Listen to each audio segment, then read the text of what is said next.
Hi, Catherine. Hopefully, Joe. I'm going to do your super, my name's Cody. I'm going to be your super physical therapist today.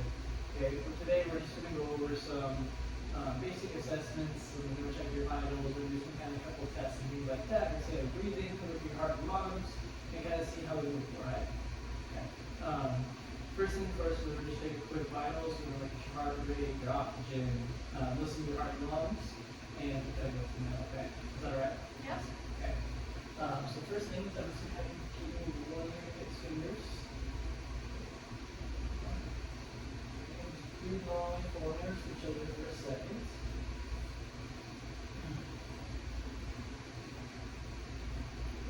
And so for her right now, it's her SpO2 is 99 and she's a heart rate of 62.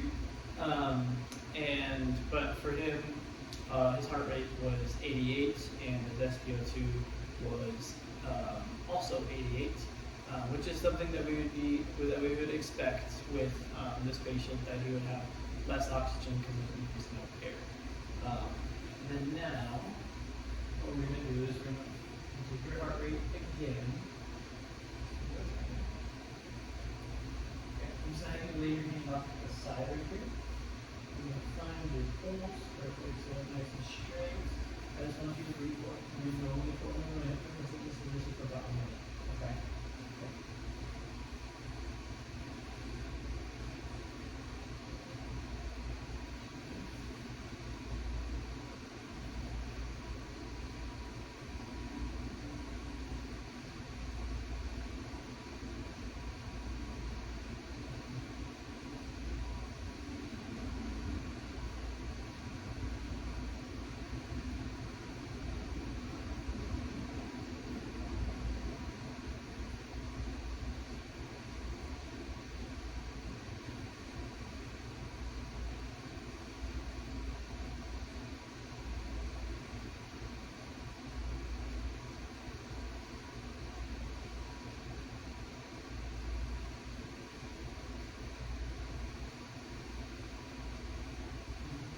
Now I'm just going to have you just come in and make some put your hand across your chest. Okay? Listen to what please. Okay?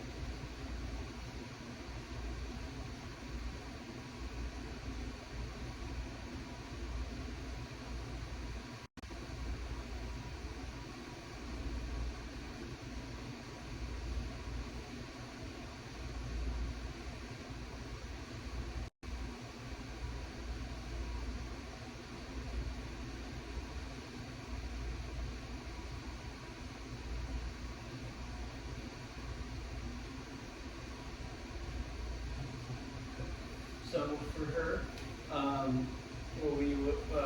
what I got is for her heart rate was 64, which is very similar to what we saw, and then her RR was 11, which is right in that normal range. And for him again, his heart rate was, sorry, I think I misspoke, was 82 instead of 88. And then with his RR would be should be fairly normal, but we might see like a decreased breath, so the chest might not rise as much. And the next, we're going to take your blood pressure. Okay, so what we're going to do is I'm just going to have you again relax the arm to the side. Okay.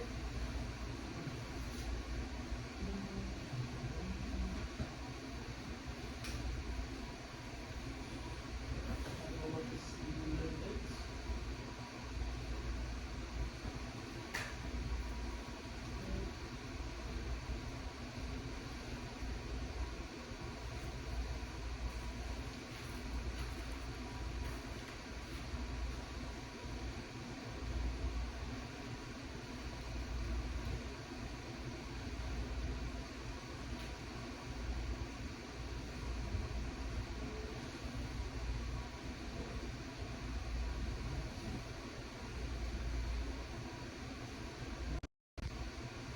Okay, now so we can take a little bit tight, don't know if there's any too much.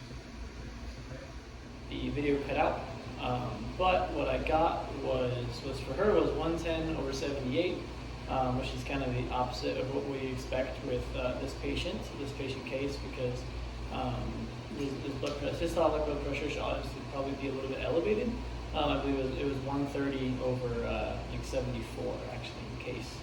And then next, what we're going to go into is we go into a couple observation techniques.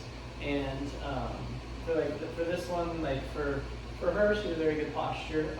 Posture is something that we could look at. With this patient, what we could expect is we could expect the tripod position to help decrease that like thoracic pressure because of that increased air.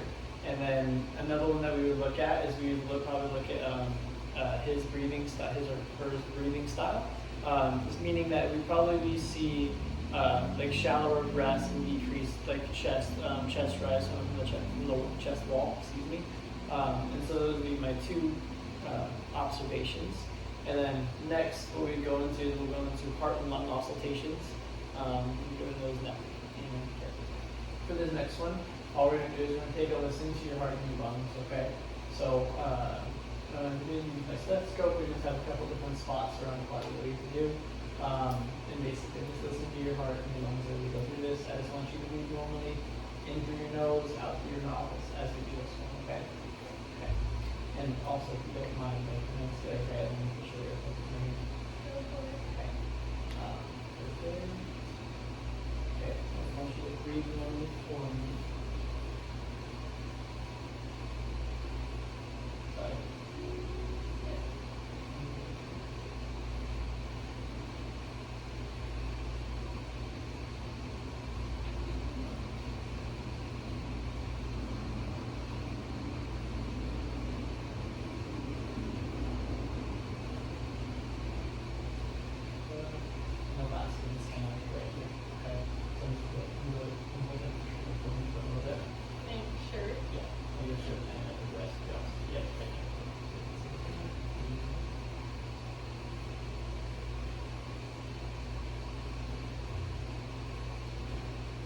We're going to stay with it.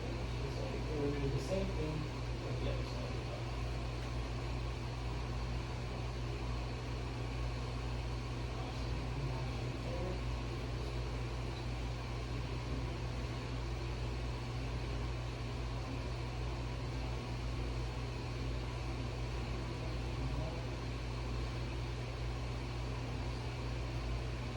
So for heart auscultation, obviously she was normal. We'd also expect that from this patient as well. And then next we'll listen to the lungs. Okay. So now we're just going to take a listen to your lungs. Okay. It's going to be kind of the same spots, kind of on both sides. Okay. And then you also do the same ones in the back. All right. Okay. So we'll do kind of the same thing. Just leave it shut this time. So breathe in for me. And out. Good.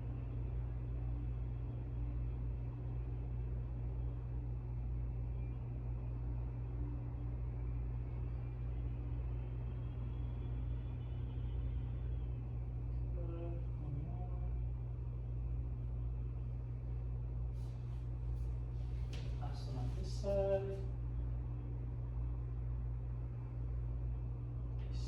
Okay, we'll do the same thing on the back. Can I just have you, for the purpose of the video, face that way for me? Turn around for me. Good. Okay. Just gonna move your hair for you quick.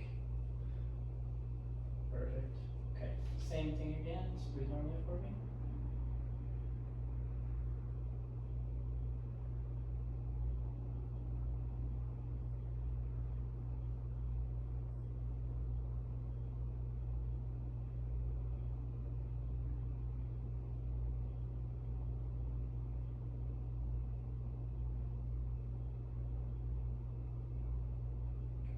Last couple right here. And last one. Nice. And you get back, turn back around this way. So for that one, for the lungs, again, completely normal. For this patient with severe emphysema, we probably expect to hear some wheezes during lung auscultation. And then the next test that I would choose to do would be for Epitus, and so we'll do that right now. Okay, so for this next one, this next kind of test we're going to do, it's very similar to the same thing we just did, except I'm just going to use like the side of my palm to kind of feel. Okay, so this is called tactile firmness. Okay, so every time I'll go right here, and then right here, the same thing here, and on the back as well. All I want you to say is every time I go here, 99, 99, 99, and so on in all the spots. Okay, so sit nice and tall for me. Good. 99. 99, yep. A little louder. 99. There we go. One more. 99. Okay, we now have you flip around for me one more time. And we'll do the same thing on the back. Okay? And around there. 99. Good. 99. Good. 99. One more. 99. Nice. And the rest. And perfect for that. For her, obviously on our woman, feeling the same vibration on both sides. It's symmetrical, and it's also like a strong vibration for this patient. We would expect to hear like a decreased or feel, sorry, a decreased vibration due to the influx of air with the condition of emphysema. In this video, what we're going to do is we're going to take a look at our patient's gait and just really getting more of a feel for balance and movement and seeing how they move more than so like maybe some of their what are their gait abnormalities. We'll begin. Okay. So, Catherine, the next thing that we're going to do, okay, all we're going to do is kind of just take a look at like how we're moving, how we're walking, right? I know with emphysema we might get like a little bit shorter of breath pretty fast, and it's okay if we move a little slower. If you get out of breath a little bit, that's totally okay. You gotta take a break, just let me know, and I'll just be right there along with you. All right? Okay. So I'm just gonna get gait belts on you real quick. So I can anytime you hold your arms up a little bit.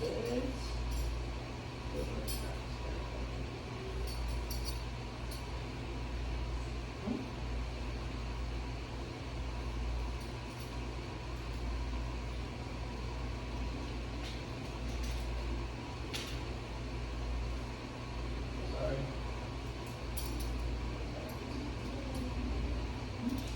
Arms up one more time. Sorry.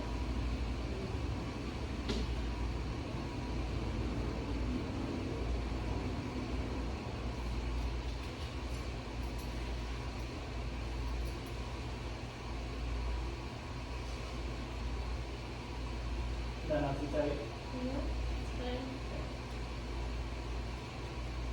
What we will do, okay, so I'm going to grab your oxygen, and now how do you stand up?